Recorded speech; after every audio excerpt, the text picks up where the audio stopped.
here in her parliament, because that's of mine, and Seb Dance. So I will just say a few words about the background. So Diane Abbott is a Shadow Home Secretary. She's the MP for Hackney North and Stoke Newington. Sorry for that. Seb Dance is an MEP for the Great London, so it's good to have also his view on the conference today, which will be about Brexit. I would say the future of the European project. That sounds like to my mind. And then in 1 hour, Emily Thornberry, who is also the Shadow Secretary, Foreign Secretary for the Labour Party, will join us. So let me just give you practical information about how we organize the discussion, because I know that you have a lot of questions. I'm very glad that you could come here tonight, as we have, I think, more than 200 people that registered for the meeting, and it shows, it reveals the interest in that question. So I will talk around 10 minutes, then I will give the floor to Diane Abbott. We'll speak around between 10 and 15 minutes. Then we jump to Seb, who will be also talking around 10 minutes. And we will take a first set of questions and answers after those talks. And then Emily will talk in the second part of the conference, and we will still have room for other questions. So please feel free to ask as much as you can. Of course, today we anticipated actually, because today we had a nice news, I would say, for me, as the High Court decided to give the Parliament a say in what is going on right now. So I think that would be interesting to have also that technical information in the background. I'm Christophe Premat, so I'm the MP from the National Assembly, representing the nationals, the French nationals living in Northern Europe, including UK. And for me, it's a specific evening, a specific conference, so I'm very glad that I'm very grateful that we could be here, welcomed by Diane and her team, because that's a topic which has been very sensitive for the French nationals living in the UK. And I think I began to feel that from January, February this year, I had many parliamentary insurgencies and phone call meetings with some of you, actually. And I had a first set of questions about the practical consequences of the Brexit in case that would happen. And I was in January, February. I would say that the first set of questions was around the affiliated rights, which means what should I do if what is going to happen for my child benefit, for the social security things, and all these kind of practical things, which are important, of course. But right now it's still the same situation as we are not in the Brexit situation, even after the vote. And then we had another wave of questions around May, June, and July that were more around the fundamental rights. And I got many questions about French nationality, British citizenship, and I could feel that people really had that in mind. So I tried to, of course, to make some recommendations, but I think that's also a very sensitive topic when we think about that. Should I take the French nationality for my husband and for my wife? Should I take the British citizenship after the vote and so on? So that was the second wave of questions, and they were concerning the fundamental rights, I would say, because the French nationality was seen as a way of having a link to the European citizenship, which is guaranteed by the treaty from 1992. So that was the second set of questions. Of course, in France, and I will give you the feeling of the French government and what happened in the National Assembly concerning the Brexit issue, because I think that's important. Diane Abbott, we talked about the attitude of the Labour Party in that matter, and Seb about the atmosphere in the European Parliament. I saw this feeling of frustration, and I remember when I was in Scotland, in Wales, when I met some representative of the European Commission, they were very scared about that kind of scenario. So that's something that, unfortunately, when we went outside London, we could see that that was going to happen.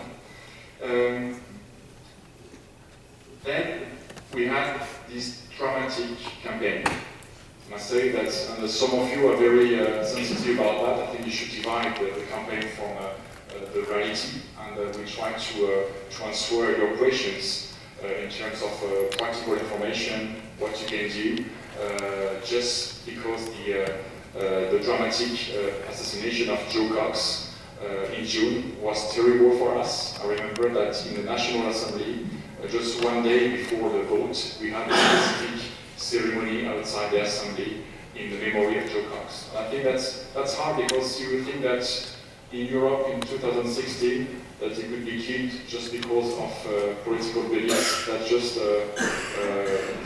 somewhat scary, and we have to react in a very responsive way in order to meet this wave of populism that sometimes is rooted in the exaggeration and the kind of very radical attitudes. What happened after the vote in France? Of course, the French government took the result into account, and the position of the president was to say that we had to respect the vote. We had to qualify the political situation. And I think that's some commentators interpret that in the way that the government was in favor of a hard Brexit, but it's just a political clarification of the time, because the thing is that after the vote, it's not a question of relations between UK and the European Union, that we have also a big worry about the future of the European project. And I think that's why we had different negotiations at the same time, because you don't have only the negotiation of the exit of the UK and what kind of exit, because that's the current question, but you also have what kind of relation between UK and European Union, and at the same time, what kind of future for the European Union. I think you have those kind of three negotiations that happened in the same way. Of course, you have many details. We have also the status of the UK concerning some international trade, international agreements. Think about the place of the UK in the World Trade Organization. All those questions are raised right now, and I saw, by the way, that the Labour Party had 170 questions addressed to the government concerning all these kind of particular consequences that we had after the vote. In the National Assembly, the President, Claude Barthelon, established a committee. I'm part of this committee, which examines the consequences of the vote in Britain. Not only for Britain, but also for the relations between France and Britain, and I will say a few words about that. But also for the way we can rebuild the European project, because, as I say, if the Brexit is negotiated in a very long way, with no clarification, it might be we might have a boomerang effect on the European project. So that's one of the worries of this committee. And the position of France is the following one. First, we need to start all the negotiations at the same time. It's very important that, of course, we need to know the consequences in terms of European citizenship, of mobility, and I think we have had good news in that matter, because even if the situation is the way it is today, it's a bit confused, but I think we try to handle and tackle all the questions when they are addressed. And then we have a specific interest in the British-French relations in terms of citizens that are concerned by the consequences, because you have also around between 300,000 and 400,000 French nationals living in the UK, according to the statistics of the NHS. But in France, you also have 200,000 British citizens, so I think we have a specific worry about the reciprocity of that relation. And of course, for us,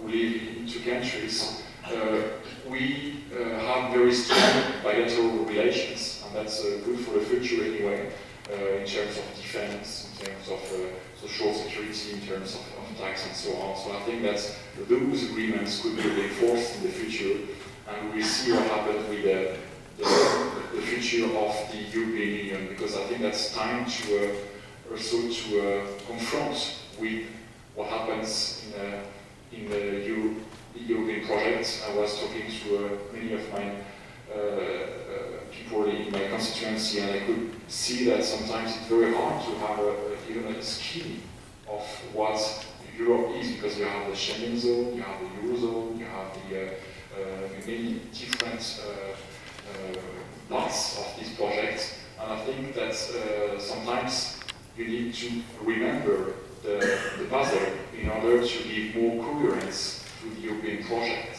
And now it's hard, and I think that, do not think that Brexit is just something that happened in the UK, as there is an international context for that. As we see the wave of opportunities all around the world, and especially in Europe. I see that in Scandinavia, I see that in Eastern countries, I see that in France as well. So I think that we have to build a progressive response to what happens right now. We need to have more coherence in terms of progressive and social Europe. And I think that it's better to project in the future with new ideas and new challenges, instead of just trying to negotiate detail after detail what goes on with the Brexit. And then I was surprised, because I think that the French perception of what happens right now is very formal. I saw the discussions during the summer saying that yes, you have around 85,000 pages to rewrite and so on, and you have to do that, you have all these details, you have all these consequences. And I think in England you have this good capacity of resilience with the common law, the spirit of the common law, because you are more pragmatic than we are, and I think that could be also something that saves us from the current situation. So many thanks for coming here, and now I will give the floor to Diane Abbott, and I would like to thank you for welcoming us today once again. Thank you.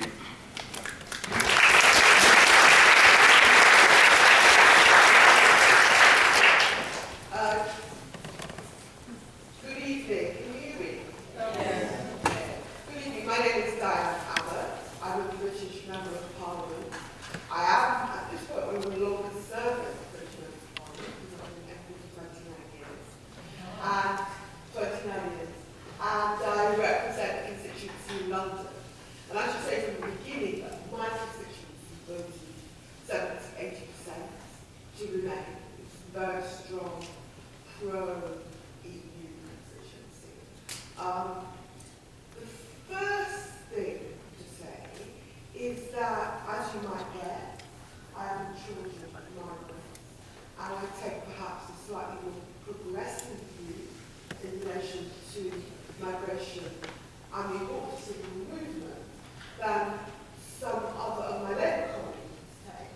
But I have to say, this is a fight I would never have, because I think if we don't defend the movement, apart from the fact that it would be wrong and it would do away with anti-immigrant sentiment, my view is if we don't defend the movement, it will be disastrous for the British economy. And that's the case that I think we're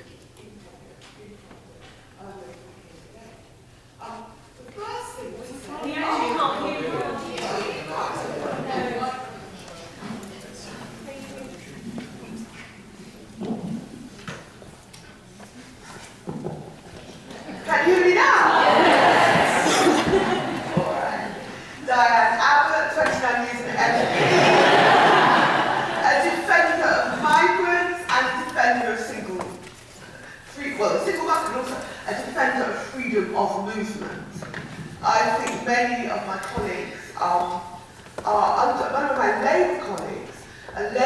under the delusion that you can have access to the single market, but you can end freedom of movement. I'm very clear that's quite wrong. Wrong in principle and wrong in practice. But let me begin by saying this. To understand where we are today, you have to understand that nobody here in Westminster thought the Brexit people would win. So it's not just because I noticed you want me to talk about the British government's Brexit strategy. It's not just that they don't have a strategy, they don't have a plan A, they don't have a plan B, and that's why Michael David Cameron exited as quickly as he could. There is no strategy. They did not believe the Brexit forces could win, and I think that's partly of a consequence that those of us that live in London underestimated the hostility to Europe in outside our great cities. And the point, so the first thing to say is no one thought Brexit could win. That's why there's no plan. The second thing to say is that for as long as I've been in politics, the British public has had anti-European propaganda pouring out of their newspapers. That's widely read newspapers, the Express, the Sun, the Mail. Now some of these papers, in the final weeks, some of these newspapers in the final weeks, turned around and said, yes, people should vote to remain, but then it was too late.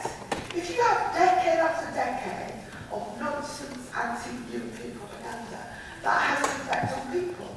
And David Cameron, who I believe wanted the vote to remain, to win, has been one of those people who's played around with sounding anti-European and with the disastrous consequences we see today. So no one actually thought Brexit could win. Even on the night, I was up for most of the night, I was on the television around midnight, and I stayed up all night. I stayed up all night listening to the vote. And initially, I thought we would win, because I knew London had turned out huge numbers and had turned out to remain. But as the night wore on, we realised that even the tens of thousands of London voters would not be enough. In terms of the British government's Brexit strategy, my view is the problem that the Conservative Party has is it has a faction which is virulently anti-European. The other thing to understand about the British Conservative Party is the average age of a Conservative Party activist is in their late 50s. Okay?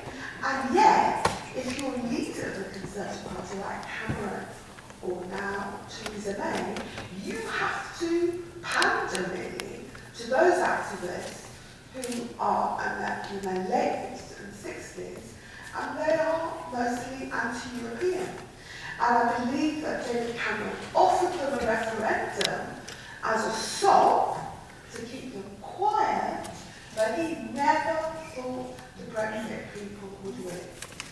Theresa May's in a difficult position now because she has to worry about the same Conservative activists who are anti-European and want her to keep saying, as she keeps saying, Brexit means Brexit.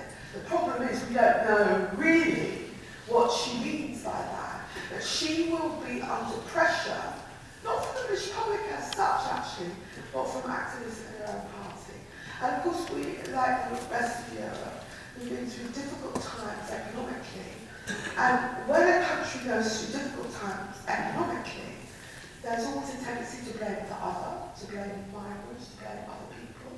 And we've seen it across Europe. And in the UK, we're in a clutch of that idea. If only we got rid of all these European migrants, everything would be so much better. And I think it's a fallacy and it's something I'm arguing against and continue to argue against. But it is a consequence of bad economic times. So she doesn't have a strategy. She has to pander to her right-wing activists. But the truth about Brexit and the possibility of an end to freedom of movement and no access or limited access to single market, as I say, it will be disastrous.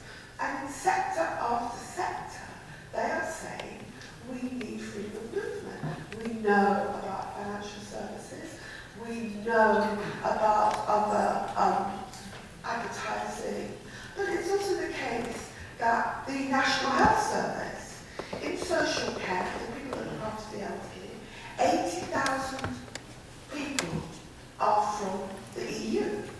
If you ended freedom of movement tomorrow, social care, the care of the elderly, would collapse.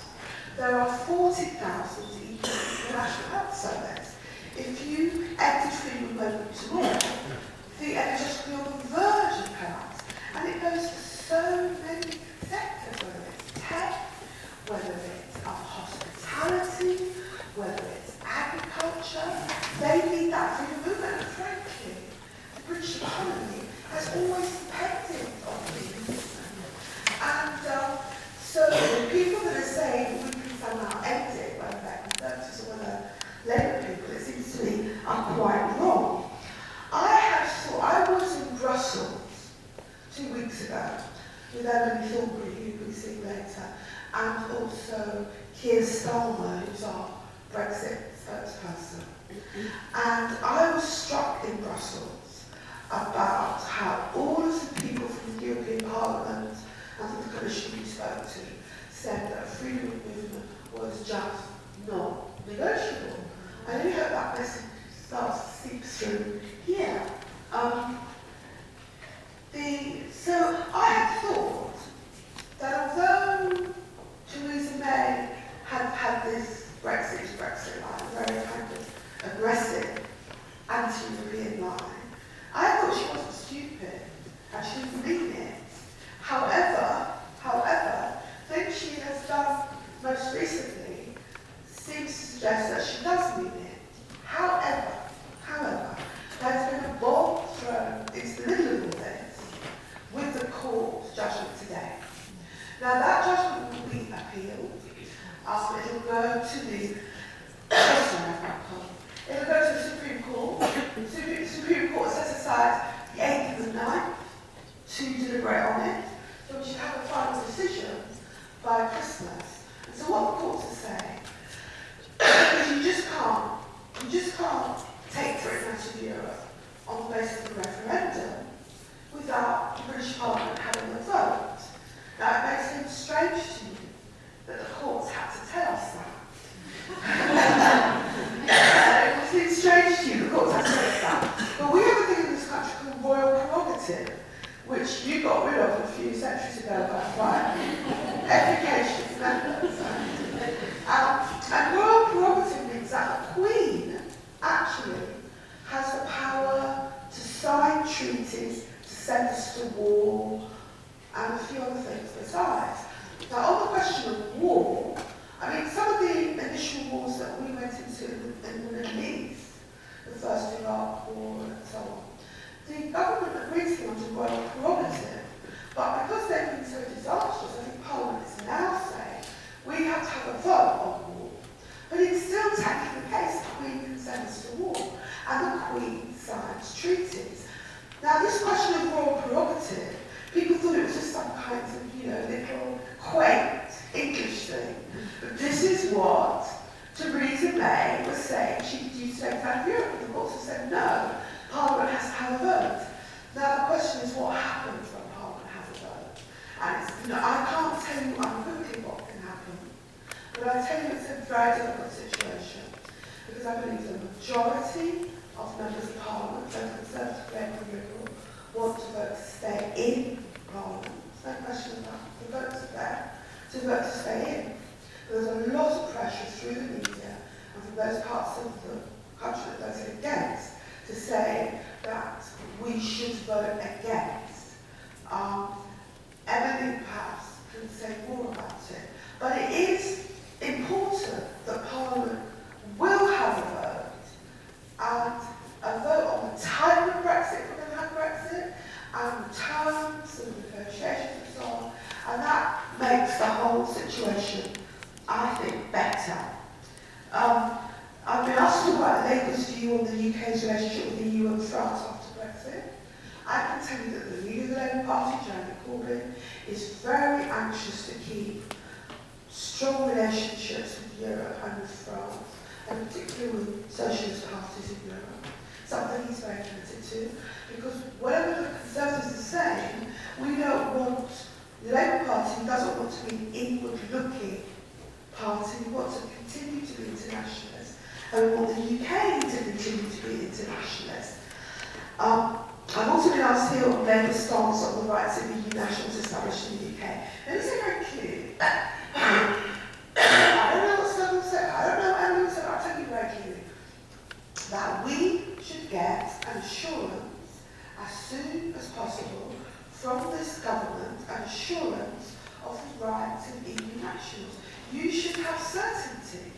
What Theresa May is saying is she wants it to be put into negotiation. You know, we might give you guys certainty in return for our pensioners in Spain being allowed to access healthcare or whatever it is. I don't believe it should be put into negotiation.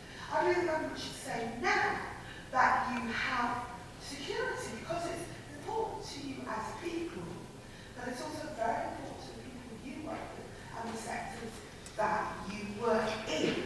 So I believe that established EU nationals, their right to be confirmed and their right to stay should be confirmed, and the government should be saying it now, not waiting for some negotiation about British pensioners in Spain.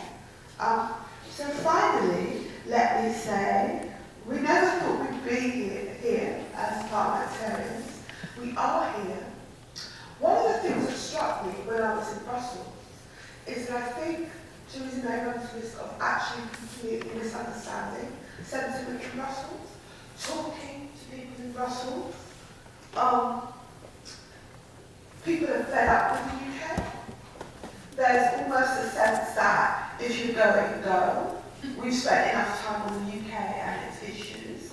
And I think Theresa May runs the risk of completely misunderstanding what the possibilities are for negotiation and how fed up EU governments, including France, are with the way that Britain seems to want to have its cake and eat it. So we are in an uncertain time.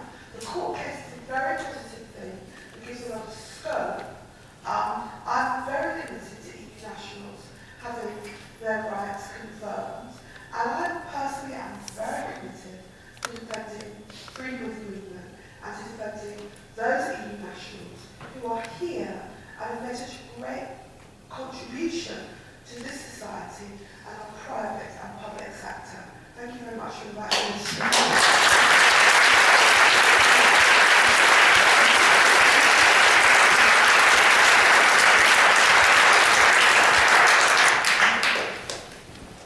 Thank you very much, Diane, for this brilliant speech that gives us hope. And then I will just give the floor to Seb with a specific feeling from Brussels.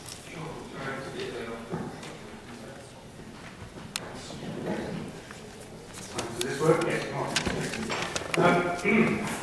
Merci, merci. Je voudrais dire quelque chose de très court en français. Vous n'êtes pas seulement des citoyens français, vous êtes des citoyens d'ici, de Londres. Vous êtes Londres.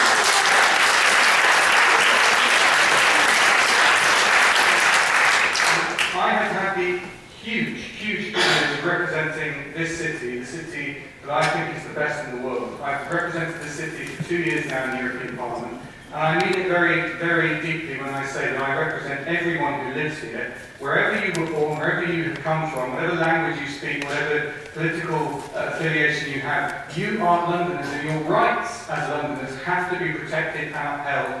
And as we just heard from Diane, Shadow Home Secretary, Labour will fight for those rights, because this isn't something that we view as something that can be bargained away or put into the mix in some way to try and get some benefit back in the macro discussions. This is a fundamental principle. You live here, you work here, you pay your taxes here, you are of here, and we will defend you and protect you.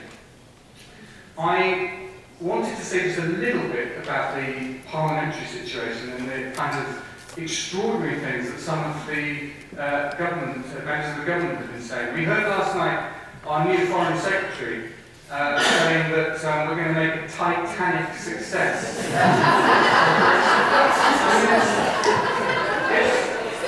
It's astonishing, right? Right, indeed. I mean, are extraordinary. I like to think perhaps that he's the chairman of the White Star Line, this man. He's telling third-class and first-class passengers alike, don't worry, we'll go full speed ahead. We're going to go straight to New York, we'll be there by Tuesday. It'll be great, it'll be wonderful. It'll be the most beautiful thing you've ever seen. That's another election. And then you have kind of Captain Smith, who's David Cameron, kind of asleep in his quarters, or woken up by what on earth is going on. Oh, by the way, the ship is sinking because of the advice that we took. And of course, everybody goes down with the ship. Everybody goes down with the ship, except of course a lucky few have got a means of escape. And that is effectively the situation that we find ourselves in. It is a complete betrayal, if you like, of everything that the Leave campaign said they were fighting up for. That they were fighting up for a more open Britain, a Britain that is outward-looking, that is welcoming. Complete nonsense. They have nothing to replace it with. And in the months since the referendum, and it seems like years, but it's only been months, but it's a long time to put forward concrete alternative suggestions on how we're going to get to this wonderful destination that they said we would get to. And then what? There's nothing. Absolutely nothing. And I think the icing on the cake was today's judgment, because of course, how could we possibly not have scrutiny of what is the biggest decision that a developed democracy has taken in modern times, namely to completely undo everything, the foundation of its economy for the last 43 years, on the basis of royal prerogative? I mean, it's completely mad. We have to have this conversation and discussion and scrutiny at the parliamentary level. And I'm really happy that the High Court made the judgment that it did today. But of course, the government has decided it will appeal this. So this will drag on and on and on again until we get to the appeal process in the Supreme Court in December. So it's not over till that process is over. But the judgment was strong, the principles established in that judgment were strong, and I think it's the right position to have. And as you've heard, the Labour Party will be defending the right of Parliament to scrutinise. I said that we will defend your rights and stand up for you. And there is a conversation being had within the Labour Party that Diane mentioned around freedom of movement. And this, I think, is a fundamental challenge that we have to overcome, because there are many of our colleagues, even now, even after everything that every single other member state has been saying, even after everything that Parliament, the European Parliament has been saying, the Commission, and the presidents of all the institutions, as well as the member states, there are still some people who think that the UK can just sort of turn up and choose which option best suits it, pay whatever it wants to pay for said option, and then go on and so forth. Of course, that's not the case. We cannot be in a single market and end free movement. We can't have a special deal like that. Look at Switzerland, for instance. Switzerland is going through a terrible time trying to reconcile the irreconcilable. And they are now 2 years after having had a referendum to end free movement, suddenly having to say, well, should we have another referendum, or should we actually not go through with the decision that was implemented? Because if we do, we destroy the fundamental basis of our economy. Sounds familiar? Because of course it's exactly the same situation that we're in. And so I'm very, very pleased that we have a commitment from Diane that the Labour Party will be defending free movement and that will be defending single market membership, because that has to be the founding principle from which we start the next round of this process. Thank you, Diane. Thank you.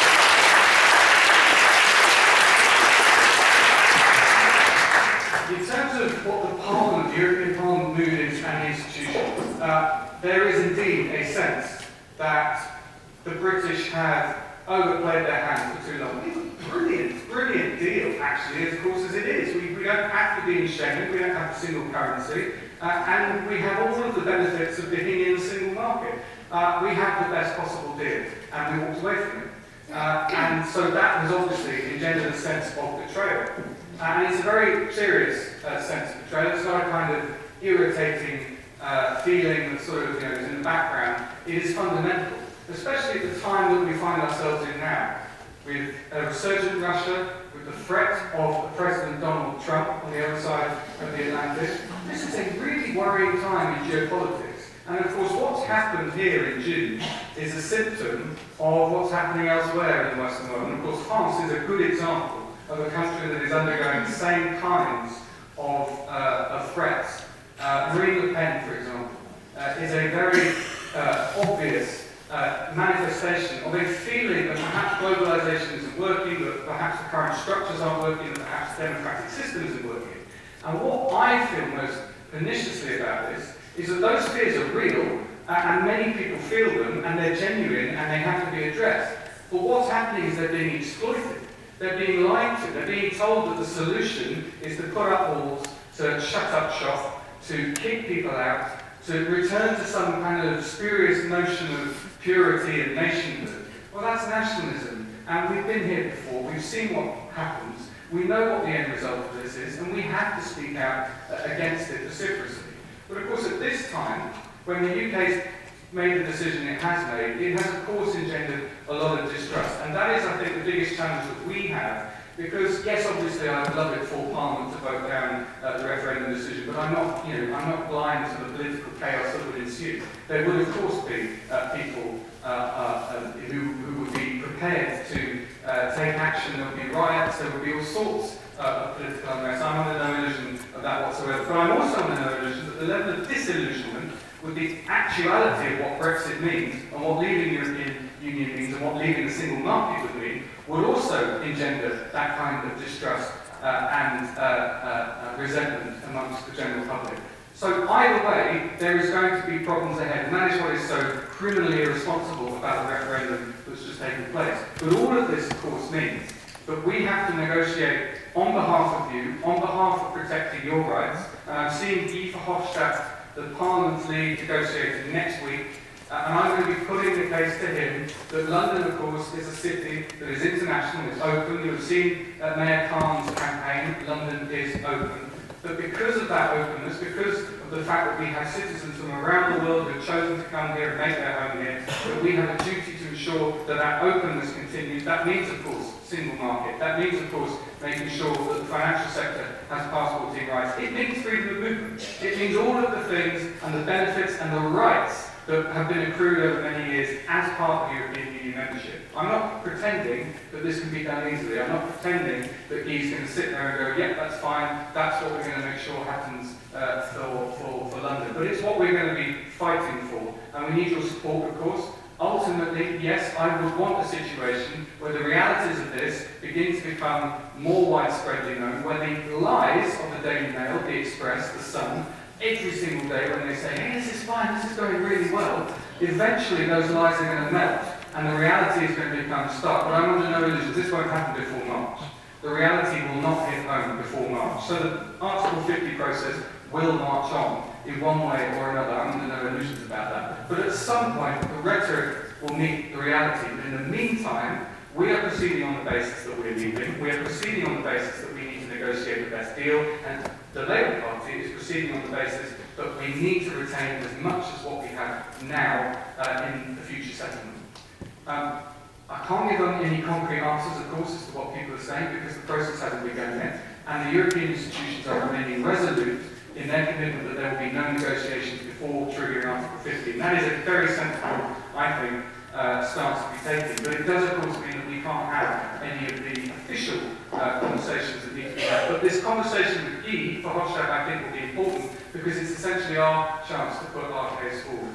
But I've talked long enough. I know there's many of you here who've made the journey to come to Palais de Westminster. I'm really grateful that you have.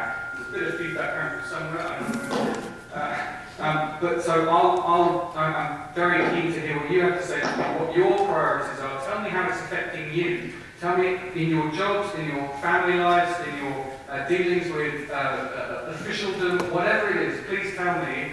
Obviously, it'd be great to hear it all here, but I know we probably won't have time to hear everything. But obviously, feel free to get in touch with my office as well after this, but I'm here to listen and to help. So.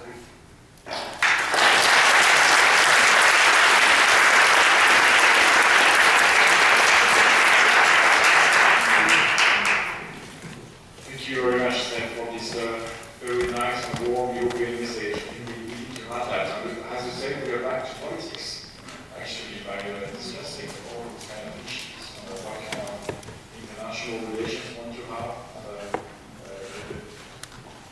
talking positively about the European citizenship is very important nowadays. So, what I will ask you to just to address the question. Please make it short, as I know that many of you want to set a few questions, and we will try to answer you as far as we can. Thank you. So, Mary is here, so if you want to have just two questions.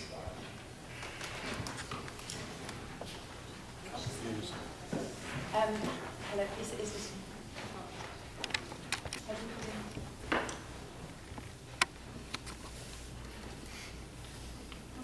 It's under, we have to press the button after the, yes, under the microphone. And then, when the light is going on. Thank you. Thank you very much for taking the time to be here. You have to understand, however, that you've been saying that the Labour Party will be championing our rights to stay here. However, we are very concerned, especially regarding the lukewarm at best Remain campaign that the Labour Party have fought, if I can say, and with Jeremy Corbyn this morning saying that the Labour Party will not campaign for Remain even now. So even with the vote in Parliament, what is going to happen if the leader of the Labour Party doesn't tell his MP to vote for Remain? So that's a very big concern.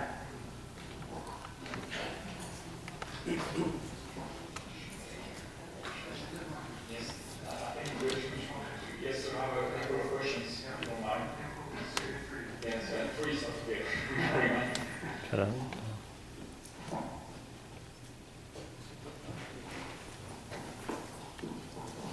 Thank you. Just a very quick question about the legitimacy of the referendum. About over 1 million British citizens living outside the UK were disenfranchised from voting in this referendum.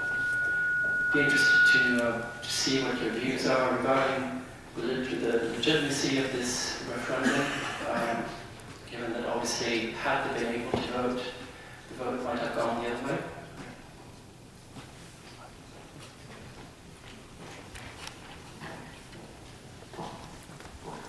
Hi, thanks for taking the time to talk to us. I've had a lot of nice intentions and warm feelings, and that's great to hear. That feels, it's pleasant to know that we're not alone in some way. But I feel a bit confused about what are the actions and the means that are put into place to sort of support us. So I'm not very clear.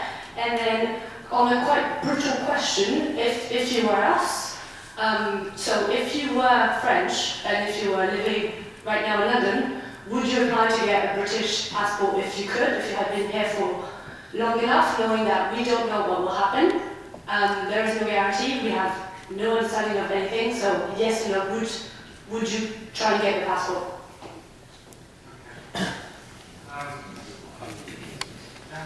great.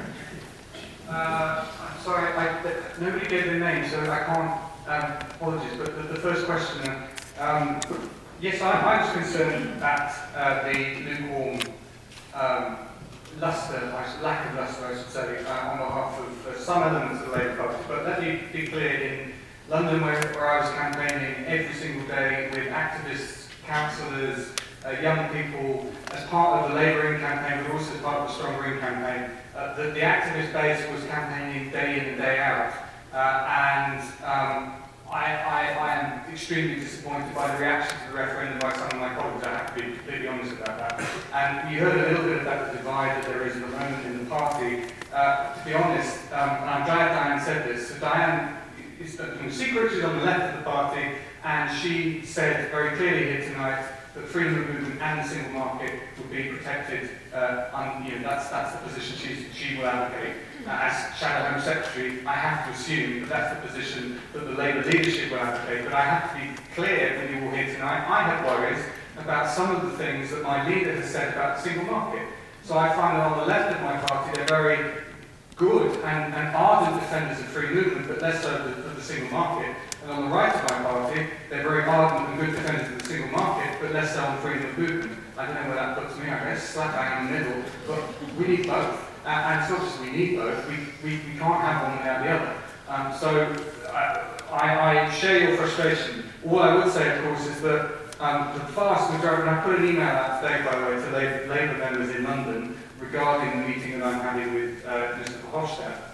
And I've had an overwhelming response. I've said to members, Labour Party members, what are your priorities? And bar very few, I've had something like 650 replies already, and emails were sent only this morning, saying it's freedom of movement and it's the single market. This is what we want. This is what we want as Labour Party members. So part of my job is to get that message back up to the Labour leadership as well. And when Emily comes, I'm sitting in here, she can sit over there, when the Shadow Foreign Secretary comes, she will hear from you again your need for a much, much stronger line from the Labour Party. I will impress as well on her and Diane on the need for a much, much stronger line. But of course I will be sharing the results of the survey that I'm getting with the Labour leadership, because I agree with you, we need a much stronger reaction. And this builds into the legitimacy of the referendum. I think the whole thing was a shambles. I think it's a disgrace, quite frankly. The fact is that we had a campaign that bore no resemblance to the universe in which we all live. The fact that Turkey we were told that Turkey is joining the European Union within a couple of years. The fact that we are swamped by foreign people who come and use the NHS, and that this is a burden on our taxation. The fact that we would get, this is it's just disgusting, £350 million for the NHS.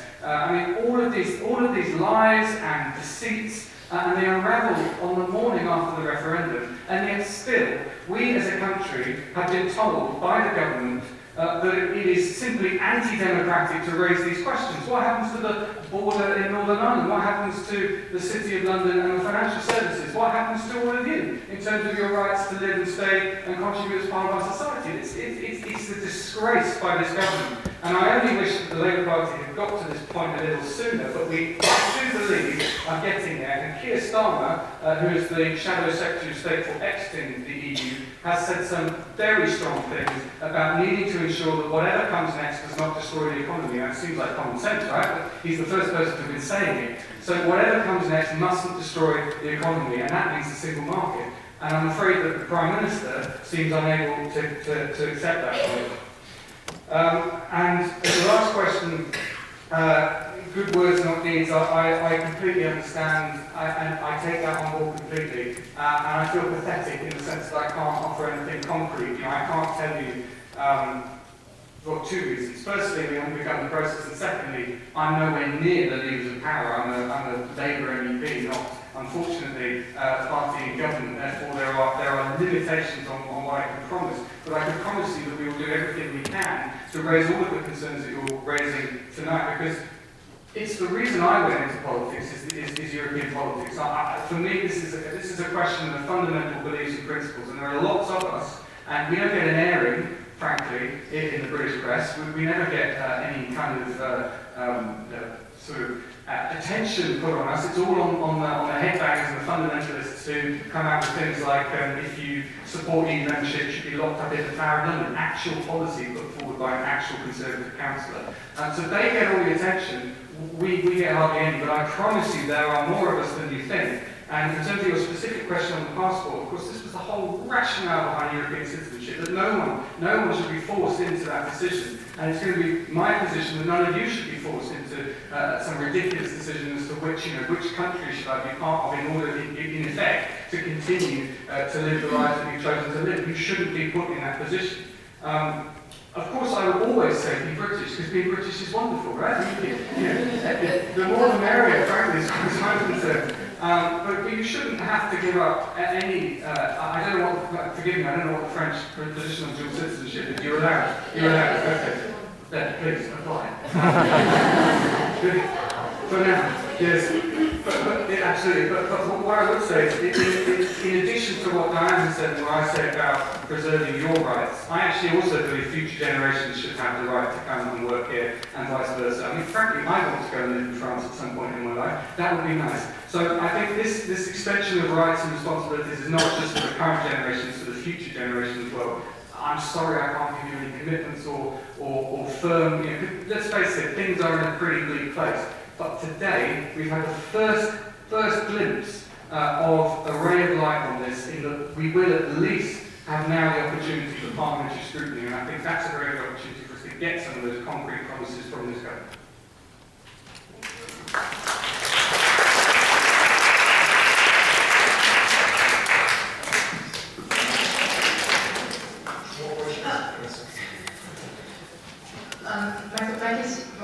My question is about the permanent resident residency. So I'm into mind about applying for British citizenship mostly because of the cost. I currently have permanent residency, so I would like to know if permanent residency post-Brexit will actually give us the same right as the one we acquire under EU law post-Brexit, mainly the right to retain residence in the UK, the right to work, or pension contribution. Having spent 21 years, I'm very, very concerned about that, and access to NHS without taking comprehensive sickness insurance.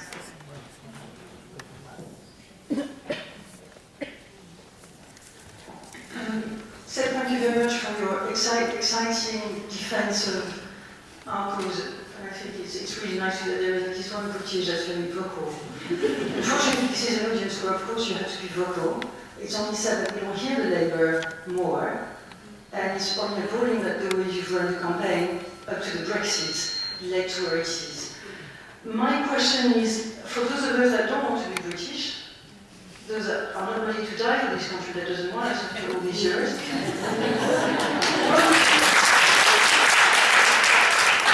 what would you recommend we do? Because we became overnight bargaining chips, and I'm not sure, but I don't enjoy that. Especially since, I studied here and we all have our history about how we got to London, and it was not to come and beg. So my question to you is, apart from becoming British, what do you think the bargaining chip should be doing up to Article 50? So what should they do to sort of defend our cause? Do we have a voice? We know we don't. Should we stop working? Should we go marching on the street? What shall we do apart from nada?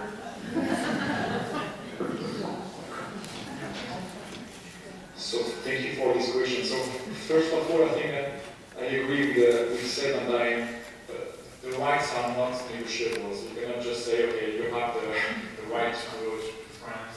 And so that doesn't make sense to think that way. That's not the way the European project was built. So the fundamental rights, should I stand? Because we used to stand there. We used to sit in the National Assembly. There, like that. So, yes, so of course, the situation of the French government, it depends on the way Brexit is, actually. So we want to have the blowback, but then we need to anticipate the following strategy. So that's why right now the position is to strengthen and reinforce the bilateral agreements that could guarantee the intermediate relations between French citizens and UK citizens. Of course, those bilateral relations have to be, in the best word, to be sort of a part of the European project, but we need to guarantee just this in-between time. The fact is that we have an election in France next year. I think you're aware of that. We have, not sure about that, and we have another election in Germany. So that's why we have an action with all the different European countries, because now we have a lot of people, and I was glad to hear Seb talking about London, because now I see that, why not having the city in Frankfurt, in Luxembourg, and Paris, and we try to have, I think that's not the way it should be. I'm a little bit ashamed about that when I see people trying to discuss, yes, maybe we should have a city in France, the new press, yes, you have the stock market. So it's not a question of capital markets, it's the question of human beings just shooting their lives in European country, because that's the way the European project was built. Then the question of the permanent residency. Wow. I got that question in many of my formal meetings and I tried to first say, yes, I think it's very, you have to be outside so just put aside the Brexit question, but you have 85 pages, yes, to read. Yes, so I say, of course, because I react as a Scandinavian now. I say, when you come to Sweden, you need to have this administrative integration. And sometimes it takes 6 months to have this administrative number. It's really important, otherwise you don't exist in the country. So I just recommend to people just, yes, maybe better, not because of Brexit, but but then there is a trick about that. That's for you don't know how many things, proofs you have to, and it's really painful, and people just get sad, say, no, don't forget about the permit. Then I got the questions about the citizenship. of course, I cannot say for you that you have to take the British citizenship, because it's a shame to say that you have to take the citizenship just because of pragmatic things, because of the mess, of the Brexit mess. So I say, just think about your relation to the country, think about your children, if you want to have the nationality, that implies that you are very interested in politics or in what's going on in the country. And that's also a way of having access to nationality. So you can take nationality, it costs £103,000. And then you have many things to say, but 1,300, yes, pounds. Yes, but the other thing I was warned is that now the way the Home Office reacts, it takes 6 months sometimes to have an answer, and you need to give your passport. So some of you are in this situation, I'm sorry for you, because you need to have your passport back. So, of course, you have a French identity card. So I say just give your French identity card, and then you still have a passport, so you can just circulate in a free way. But it just illustrates the kind of situation sometimes, or very, astonishing situation that we are in. But be careful with these kind of things. Of course, if you have, it's better to react in a very sensible way. Just you are here, you have your rights. We are not in the Brexit. And we had another question about the legitimacy of the referendum. But we had this situation in France. It was not a question about Remain or Brexit, but it was a question about the project of the European Constitution. We say no by referendum, but in fact, a few years after, the treaty was adopted by the parliamentary way. So I'm really worried about that. I must be honest, because it could be the other effect. You say by referendum yes, and then you contradict through the parliament, even though you're right to say that it will be about the way we negotiate the kind of exit that we want to have. That's tricky, but I think that's the best answer. Because if we oppose the parliamentary votes to the referendum votes, we might have this kind of imbalance in the European project. And to be honest, I think we need to have more and more collective responsibility in that matter. So that's why just concerning the question. And then the last question about bargaining or the job permit or the rights, they are now they are still there. So it won't be something which will be questioned that way, I think. But I will give the floor to Seb. And I'm really glad to welcome Emily here with the Shadow Foreign Secretary. I think you were in charge of all of the questions related to Brexit. So we just have the last answer, and then we move to your speech, if you don't mind. You will have around 10 minutes, 15 minutes, just to say your feeling about the situation, and then we will take the second question and answers. Thank you. Thanks, Christophe. And perhaps I could address the last question first. I wanted, when I started, to apologise on behalf of my country in French. My French wasn't quite good enough. But let me apologise, because I'm completely heartbroken in the way in which some of the language of this has come across. I think it's disgraceful that people who have lived and contributed and worked here and are Londoners are treated in a way that they've been treated. You're not a bargaining chip, you're not some kind of negotiation fodder for some sort of discussion that has to be had at a later stage. You're a citizen, you're a taxpayer, you are a human being, and your rights should not be watered down or treated any differently just because you happen to have a different passport or you were born in a different part of Europe. It's a disgrace. And I've never ever thought, frankly, I'd see the day where my government was talking on those terms, but here we are.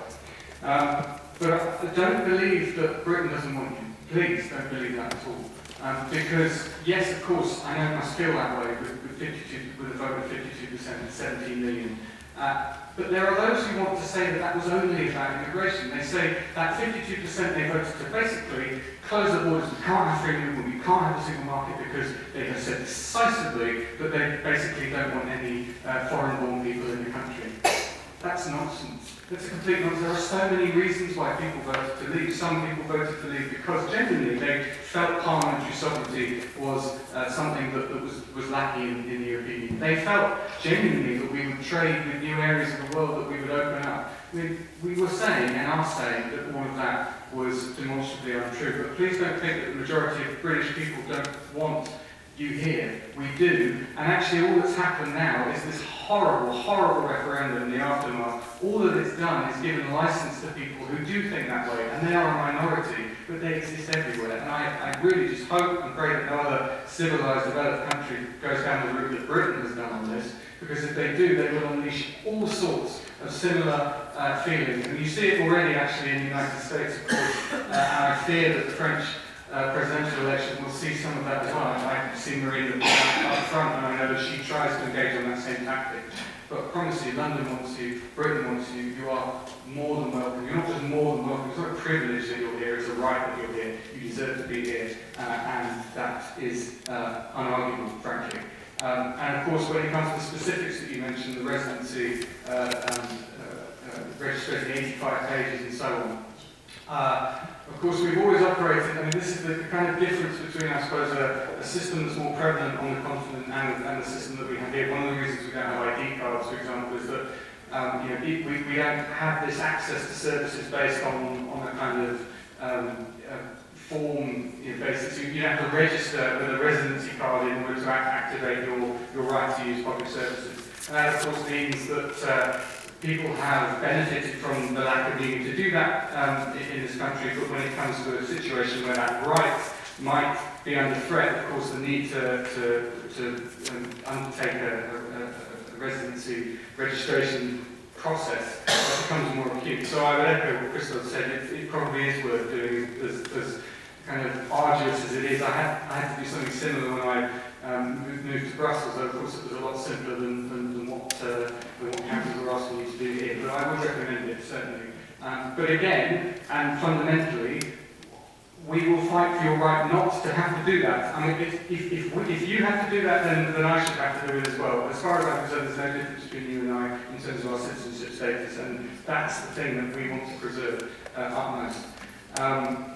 I think I've covered the questions, but Emily, just very quickly, before you start, just say that many people here have expressed hope at the announcement today at the High Court that obviously there will be now a process of scrutiny. Obviously, not many of us here want the referendum to be overturned, or at least for the discussions going in a direction where the reality of what we're entering into becomes more apparent. But that's perhaps something for the scrutiny. But welcome the scrutiny. But certainly there is a lot of concern, a huge amount of concern, and what many people perceive as conflicting stances from the Labour Party on what our position is. But I mean, Diane made it clear, and I made it clear, and I'm sure you would as well, that we will be upholding freedom of movement and indeed the single market. So those are the two kind of key points that people have been raising here, but I will shut up.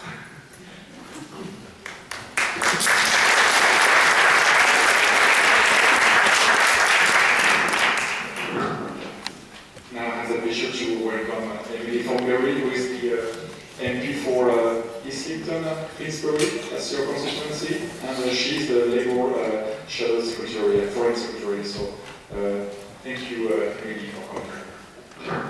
Thank you very much for inviting me here today, and what a fantastic turnout. I fear that it is a turnout that represents the deep feelings of concern that people have about their future and their future within Britain.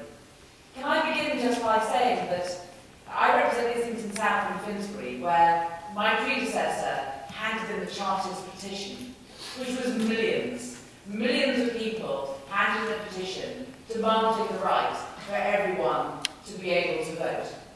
And I have to say that my predecessor would be rolling in his grave if he knew that thousands of people who are my constituents, for whom I am their MP, who can come and see me, who I represent, are not allowed to vote in parliamentary elections and are not allowed to vote in this referendum.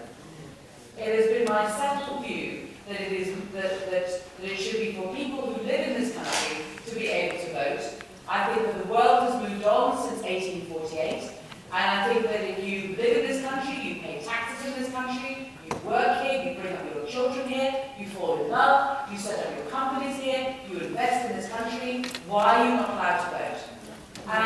as time goes on, as London, we hope, continues to be an example to the world in terms of the fact that we have people from all over the world living here, that we should reflect that in the way in which we do our politics. You know, in my constituency, I have so many French people, right, that there was one time, okay, so when I was first elected, it was a big battle between me and the Liberal Democrats. And when I first started knocking on doors, when we would see other people knocking on doors, we thought they were Liberal Democrats, so we fought them off, we killed them off, we were happy. And then a few years ago, I was wandering around Barnsley with our team of canvassers, and we saw these people knocking on doors. We thought, oh, what the hell, these Liberals have come back to life? So we went and challenged them. They were not Liberal Democrats.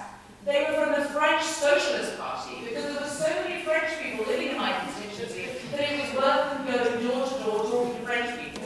That is the type of constituency that I represent. And I am first and foremost the MP for Islington South and yeah?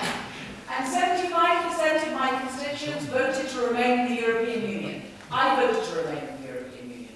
My children were beside themselves when they heard that we had voted the way that we had as a country. I understand. And my heart is, I am Irish, I am English, I am British, I am European, I am a citizen of the world. I certainly want us to remain in the European Union. However, we had a referendum. And the difficulty is that in the end we are Democrats.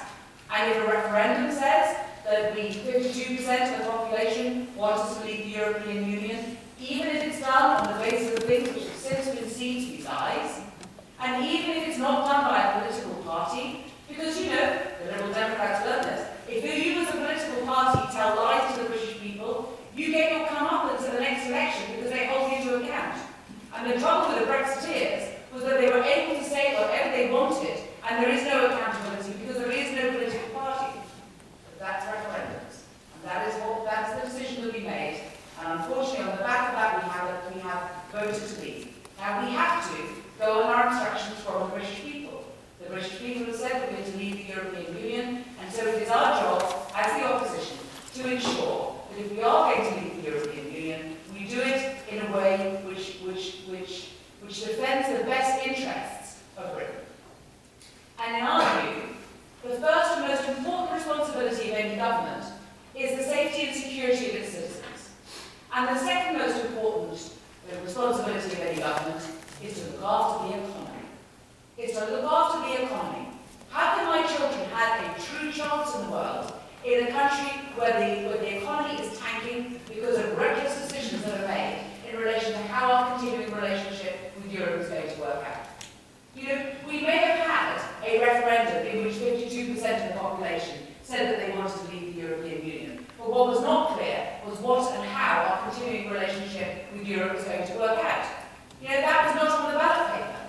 And it is not right for a proportion of the 52%, the proportion over here, to say that we have a democratic mandate to go for the most extreme form of leaving the European Union that will sacrifice, essentially, the British economy for the sake of a series of ideas that we may have. No. If you are a true statesperson, then you should be acting on behalf of the whole country, which includes the 48%. You should be considering the interests of everyone. And frankly, you should be considering the interests of the French people who live in my constituency and my constituents too. You know, we should be acting on behalf of our whole country, and the international part of London, which is an example to the world, should be represented as well when we are speaking, when we are going to Europe. Now, the difficulty has been that the Tories have no idea what they're doing. I mean, let's not, you know, they have no idea. You know, David Cameron went off to Europe before the general election, and he went off on behalf of the Tory party to try to fix Europe. And the Europeans saw him coming. They knew he was not speaking on behalf of Britain. They knew he was actually only speaking on behalf of the Tory party that was about to have a general election. And it was entirely partisan, and he was not taken seriously. Now, Theresa May has the opportunity now of going to Europe and speaking on behalf of the whole nation. But she cannot do that on the back of no mandate. Yeah? She may have a mandate to leave the European Union, and Brexit may mean Brexit. But what does that mean? You know, brown means brown, carpet means carpet. What does it mean? You know, need to be able to be clearer as a British nation about how it is we want to leave the European Union and what our continuing relationship will be. And when you've had a referendum that has not been clear about that, when you've had a change of government, which we have had, a change of emphasis, a whole new load of Tories have come in, a whole new Prime Minister has come in, not a single vote cast. I mean, remember all the fuss they're making about Jeremy Corbyn? At least we've got 600,000 members who elected Jeremy Corbyn as our leader. Not one person voted for Theresa May or anything that she stood for. And yet we are supposed to trust her to go off to Europe and negotiate on behalf of us without her telling anything about what it is that she's going to do, apart from some very extraordinary statements that they made at Tory Party conference. When I've been to Brussels and spoken to people in Brussels, they have said, well, Emily, we read what was said at Tory Party conference. What's the negotiation you're going? You're going to leave this union, you do this, you're over here somewhere else, we don't need to talk to you. Just go. No, we mustn't have that. You know, we mustn't have that.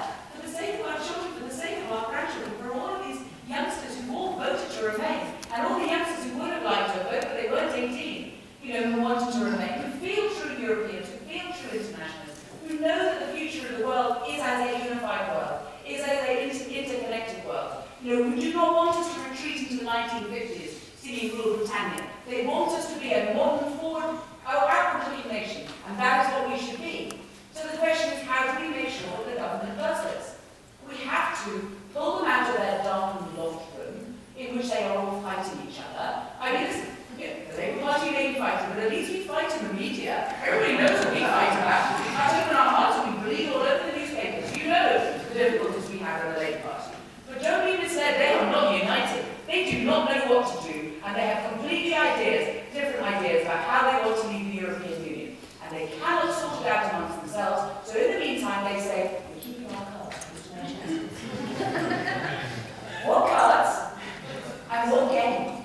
Yeah, you don't even know what game you're playing. Don't tell me you're holding your cards close to your chest. You just want to try and keep the secret that somehow hope that something is going to turn up and it's all going to be okay. Well, it's not going to be okay. You have the future of my country in your hands. We're not going to let you get away with this. You've got to tell us the basis upon which you want to negotiate with the European Union. Yeah? Do you have as your first priority the economy of this country? Because if not, why not? How many jobs are you prepared to lose? You know, what are you prepared to do to our economy? How much are you prepared, how many investors are you prepared to lose? Why are you not listening? Why don't you listen to the Japanese company? Oh, yeah, of course you listen to one of them. Well, you won't tell us what deal you do, you know, you're behind the scenes. I spoke to the chemical industry today, I spoke to the PMA today. They're all queuing up. They go, well, if they got a deal, we want a deal too. You know, this is not a strategy. This is blind panic.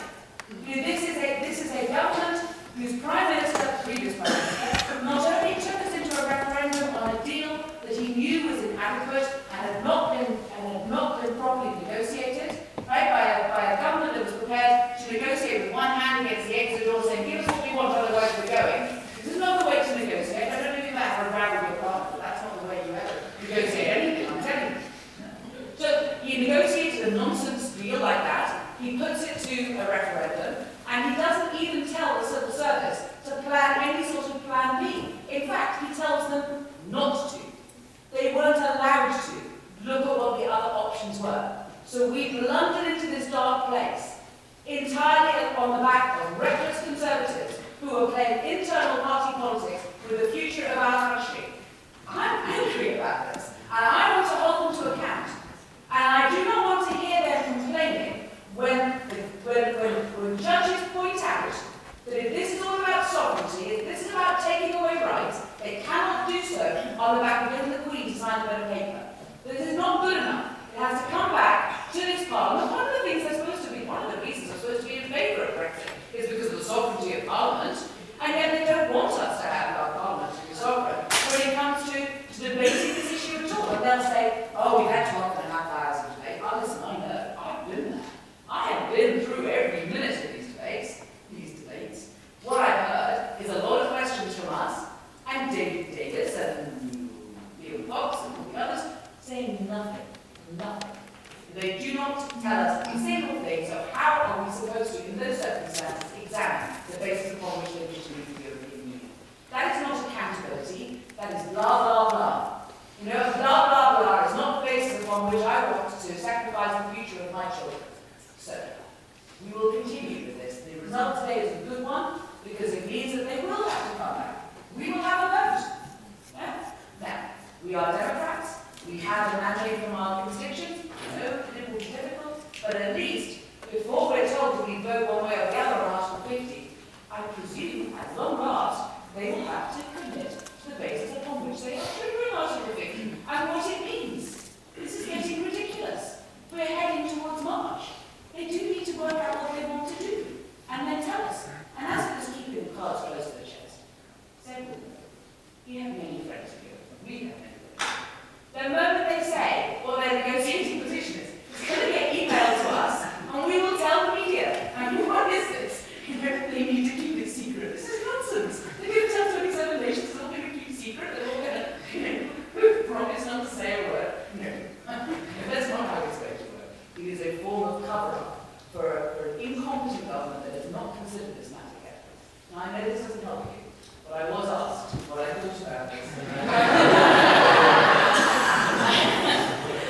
I mean, I understand that we, just in terms of kind of, so I have within my constituency caseworkers. I have one person, obviously, given the nature of my constituency, I have somebody who specialises in immigration work, and I asked her in advance of coming to see you guys about what advice she would give. So I think you may have already had it, but let me just say it again. So obviously at the moment, you don't as French citizens need anything other than being French citizens. However, it would be her advice, and therefore I will never go against what she says. But my advice, it is worth applying for a permanent residence card. You've been here 5 years. I know. I just would suggest you've got 65 pounds. You have to fill in 85 pages. It has 18 pages of guidance. In fact, strictly speaking, you don't actually need to put it in, just need to apply for it and pay over 65 pounds. But I wouldn't put it in, really. Don't be sick. And then it takes about 6 months to process. Yeah? But I would do it. If I was you, I would do this. That's all I'm saying. Because, if you apply for indefinitely to remain at a later stage, it will cost you £2,000. So, I would cover that basically. And there is, of course, the other issue, which is about students. So what is happening to students? So at the moment, any student that applies to come here, I think until September 2018, will be able to apply on the basis that they won't need to pay overseas student fees. But then what about those who are applying thereafter? And City University, my constituency, has a large number of people coming from the European Union. Some of our best students right from the European Union. They're trying to attract them now, but we can't tell them whether they're going to need to pay overseas student rates or not because the government. It is, again, we fall down the rabbit hole of a lot of nonsense rhetoric that we've had from this government. Where they've said that they want to cut down immigration to tens of thousands, and the way in which they want to do it is by attacking the student population. And yesterday, I met the President of Colombia. He loves Britain. Quite right. But the reason he loves Britain is because he was here as a student at the LSE. You can't buy that sort of goodwill. His education was here. His early impressions, his early adulthood comes from here. He will always be our friend. Why would you close the door to international students who frankly bring us a lot of money, who frankly are very good, and who bring huge goodwill to our country and our country into the future? So there we are. That's where we are. I've been honest with you. I've told you what I think, and I've given you such advice.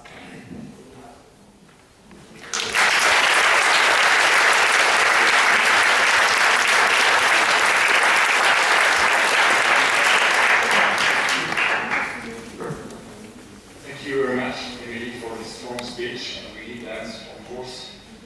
Brexit is Brexit, not a stupidity, because nobody knows what Brexit is. But remain is remain, so we hope that we have in the future good news to say. Let's move to the second set of questions and answers that you might have. Hi, good evening. My name is Mathieu. I have a question for all of you, I guess. Mostly for Amy Thornberry. There is, at the moment, we have an opposition between the Tories and the rest of the political spectrum in this country. And given the first past the post rules for elections, do you think that there is a viable option for Lib Dems and Labour to not contest elections against each other in order to present, I would say, self-Brexit or possibly even Remain candidates if there were a general election tomorrow or next year? Thank you very much, Sammy. Thank you very much, Emily, here for, for this passionate speech. Christophe, Seb, really good to see you again, as always. For my part, I would definitely apply for the British citizenship without a moment of hesitation. And while this may be precipitated by the Brexit, the fact that I've lived 11 years in this country without ever being able to vote in the general election is beginning to get on my nerves slightly. So I'll make that decision consciously, and I would strongly encourage anyone in my situation to do it just for that reason, because I don't think it's right. Now, Seb, you mentioned earlier that we would proceed on the basis, and I think you repeated that, Emily, that Brexit is happening, which is obviously the wise thing to do at this stage, but it also implies very strongly that Brexit might not happen. There is still a possibility. However remote it might be, and everybody seems to agree, even being quiet about it, that it may still not happen. Now, is it not about time for the pro-European forces of the Parliament and beyond to organise themselves and to start becoming the force that the Eurosceptics have been on the other side relentlessly for the past 30 years? And is there not, parties matter, parties will always matter. And I'm a French socialist, always have been, always will be. But there is a once in a generation time when we need to go beyond parties and cross that divide for the greater good, really. Are the stakes not high enough to attempt to do that? It's related to the previous question, but I will even go beyond that. Generally, within Parliament, is it not time?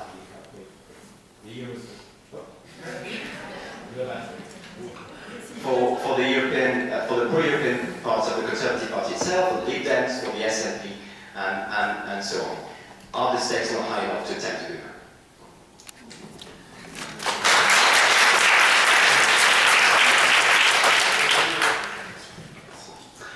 Lucien from France. Thank you very much for the speeches. I had one question. I understood that there was still a doubt about the possibility to change the decision of Brexit. And I wanted to ask if you were not afraid that it could indeed create some sort of a capital outburst of Euroscepticism within the British population and more generally in the whole for the whole European nations.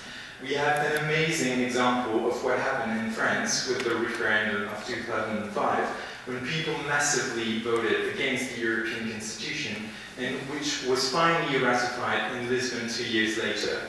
The title was different, but the content was not. And I think that many French people did not forget that. So the legitimacy of the referendum is very clear in the French Constitution, and I know that it's not in the British one, and I'd like to have some sort of an explanation from a British perspective to understand much better that point. Thank you very much.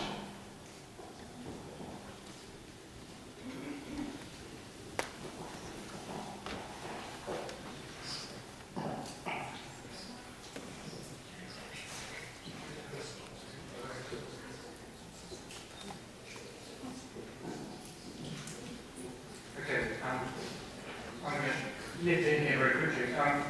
I'm not sure what Emily's going to say to this point about working together, so this is not Labour Party policy, this is my policy. Mathieu and Sammy, good to see you. If I could take all questions together, because I honestly feel, and I talked a little bit earlier about Trump and Le Pen, and I didn't mention it, but I could, the AfD in Germany, and Geert Wilders in the Netherlands, and what's going on with the Austrian presidential election, and so on, as Germany and so weiter.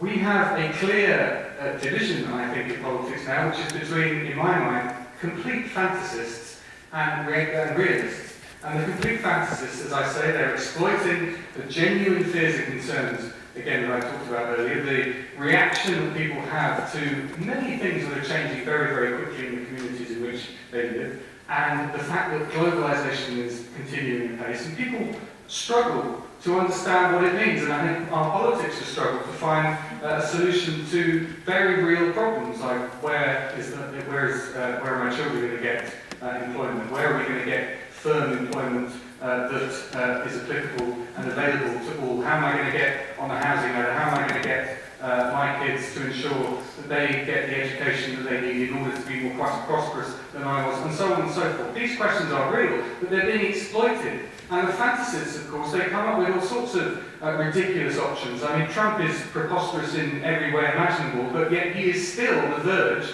perhaps, of creating an upset next Tuesday. I hope to goodness he doesn't, of course, but he's a very good example of what's going on in politics. And Brexit was a symptom of exactly the same thing. It's not a cause of a worldwide movement, it's a symptom of what is going on in developed Western countries. So I honestly, genuinely feel that parties need to work together on that division, much, much more important now at this juncture than differences we might have about the way in which we handle micro-policies. I think this macro question now is really, really scary, because as I see it, there are, and this builds on Lucien, to your question, there are, I think, three dark routes ahead of us. The first is predicated on kind of somehow overturning a referendum, maybe the vote in Parliament blocks it, whatever.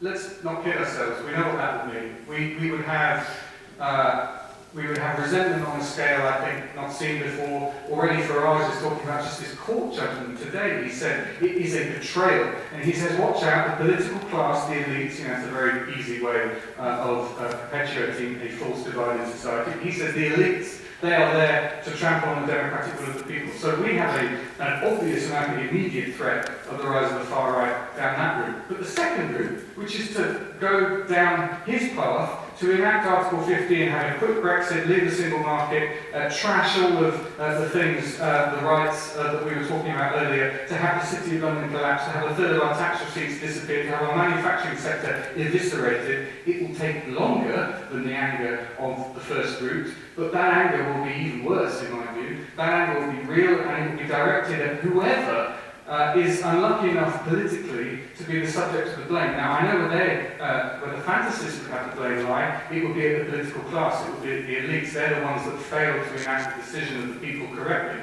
But of course, the fault there lies with the fantasists, and we need to put the onus on them. And the third route is a kind of, we sort of have a halfway house, and we try and get a Brexit that we say works for people, a Brexit that somehow manages to get all of the benefits of being in the European Union without being in the European Union. And of course, I think that kind of then puts us on a slow pressure cooker, in which case both sides are then able to muster the forces of discontent in a way that I think is unpredictable. So it's not a very rosy picture I've just painted. There are, in fact, I think, three difficult routes for us to take, but we have to be very careful here. And the fundamental point that I would return to is that parties need to work together. I do think, actually, and I'm afraid this isn't very possible, but I do think when it comes to the Richmond by-election, there is a lot to be said about having a single candidate to oppose Zach Thompson for a variety of reasons, not least because of his mayoral campaign, which again was a disgrace. And I think we need to have a register, but this isn't about Heathrow Airport at all, because all the candidates are anti-third runway. This is about values and the kind of communities that we want. So I would advocate that, and I would say that in Parliament, and I think European Parliament as well, we need to work together, we need to work with other political groups, because this movement that's international, I think, is far worse and far scarier than I think we are willing to admit in current political discourse, and we have to take it on, because if we let that discourse and that narrative go a little bit further, or we decide actually we're going to meet it halfway, that way lies ruin. We've been there before, we know what the result is. In fact, it's the very reason the European Union was created. We're not going back to that. Okay, so I think we have to begin when it comes to how we deal with it in politics in Britain. We have to begin with the way in which we do our politics, which is, as you say, first past the post. And so in reaction to that form of democracy, we have essentially a coalition on the right and a coalition on the left. And the coalition on the right are the Conservatives, coalition on the left is Labour. And we were created as a party of power, and we were created in order to be able to introduce social justice and to be able to essentially make life better for those, the Conservatives, who wish to just ignore. And that is kind of, putting it as bold as that's the difference, I think, between us, the Progressive Party, and of course, Conservatives, known as the Conservative Party. There are a couple of other parties, but we are the coalition on the left. And, I remember, Liberal Democrats have always talked about, vote tactically. What they always mean is vote tactically, vote Liberal Democrat. Let's have a pact. One of us should stand down. It's always Labour. I say no. I say we are the coalition on the left. Come and join us. Come and join us, because in the end we are a first-past-the-post system.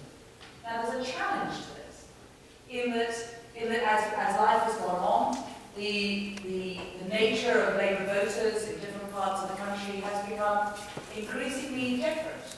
The life chances of my children from inner London are very different to the life chances of someone else's children who may come from another part of the country. And their attitudes may be different.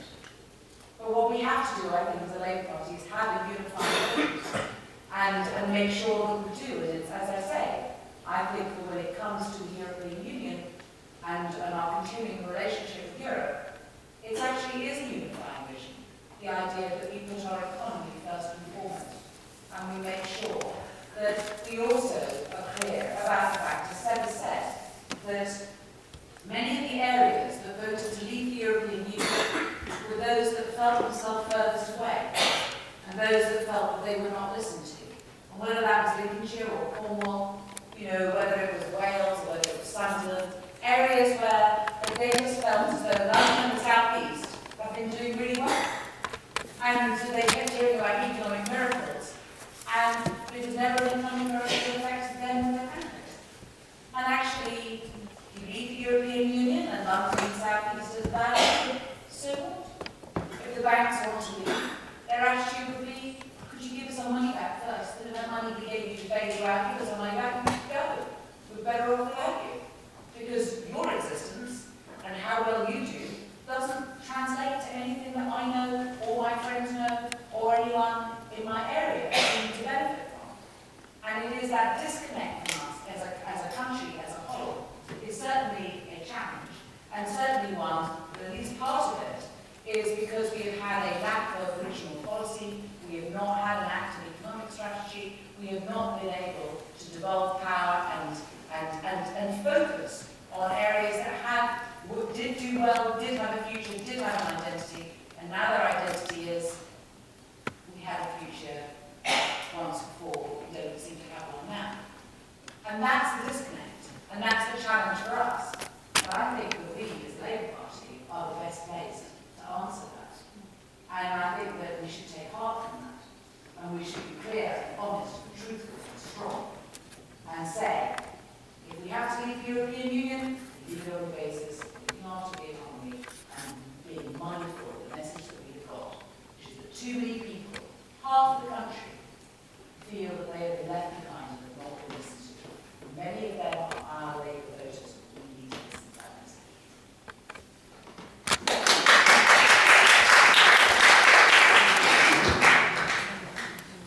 I just wanted to talk about the Euroscepticism that you were mentioning. Yes, so I think that's a big question that we have right now in Europe, because as you say, we have three political forces. We have the nationalist forces, the Conservative Party, and then the left coalitions with the socialists and sometimes the ecologists and so on. So I think that pretty much the same situation in Scandinavia, in other countries, and that's why we should maybe try to think in another way in terms of building a European alliance against the Eurosceptic alliance. But the problem with that is that you cannot go over the left or the right. And it's very useful in the parliament, but you have to sit on the left and the right.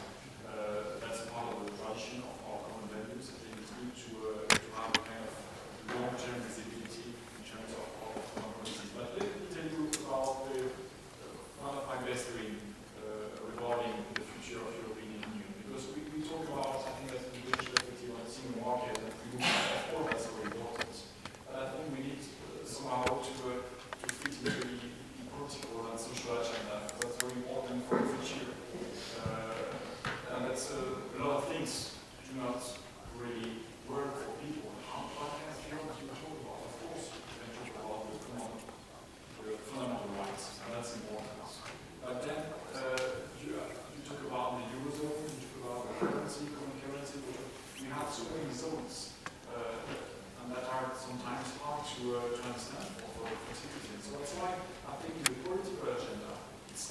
to react, and some to be offensive.